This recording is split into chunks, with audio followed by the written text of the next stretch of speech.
Hey everyone, this is DWS Darius, and right now you're looking at a box full of styrofoam. In that styrofoam we have some bags, and in those bags we have some fish, both freshwater and saltwater, for my fish room. So recently I've been doing some changes to my tanks. I've been rehoming some fish. In this past month I rehomed about 8 fish.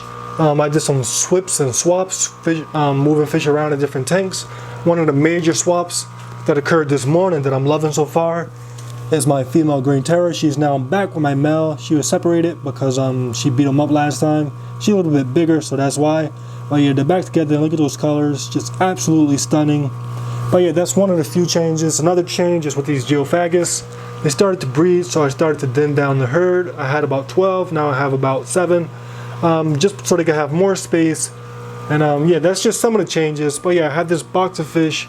Then we added some new fish that I never kept before, some old species that I have kept before, and just give you guys a look at what's going on.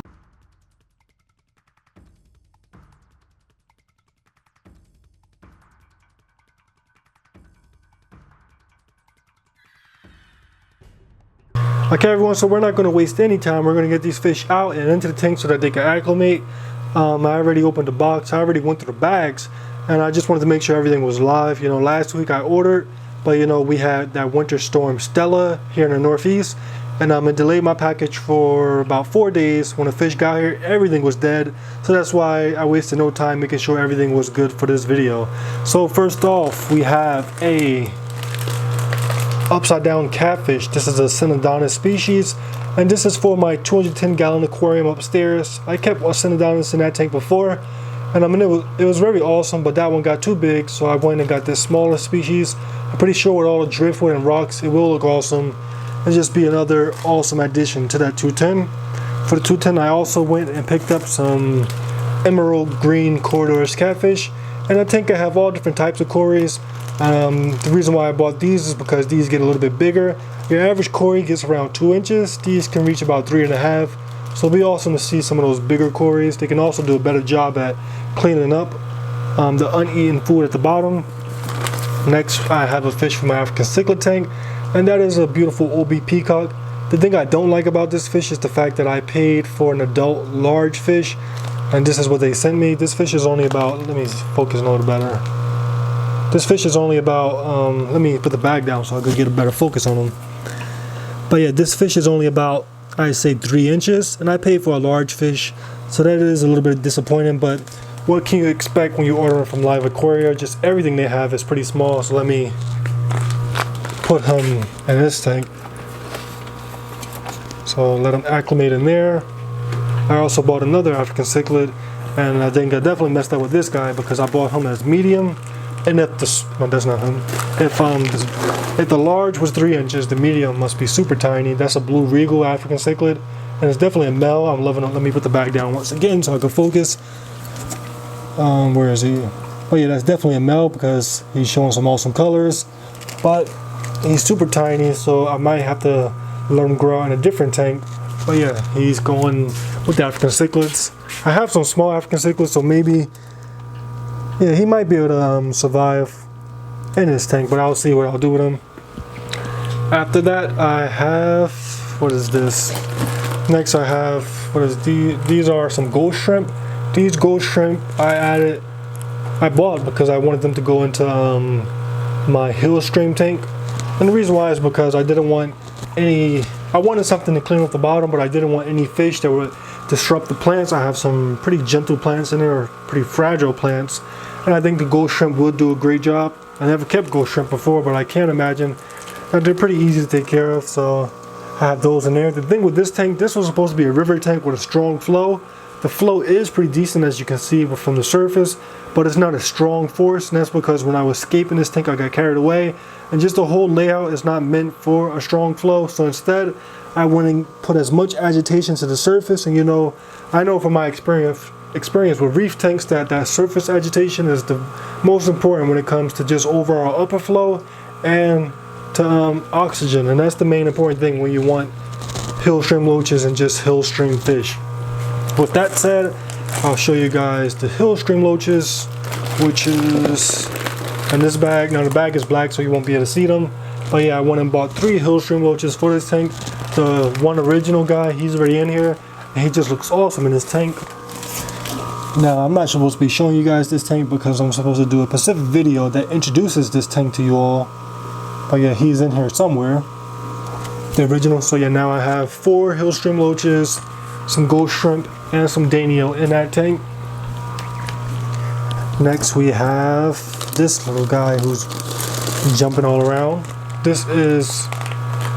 These are 2 platies, blue platies, and you can see in my planting tank the platies are taking over, and they're all red and yellow. So I decided if I'm going to keep platies, I might as well get the most color I can. So I went and bought these blue platies. So hopefully they can breed, and I could get some red, yellow, and blue platies. That would be pretty awesome. Pretty soon I'm going to be putting some of these platies outside into the smaller pond, because that's why I originally bought platies, so they could be in a pond and just produce like crazy. So I'm going to put these guys in a pond. It was spring yesterday, so pretty soon the temperature should be good enough to keep tropical fish outside. So when they come, they will be taken outside.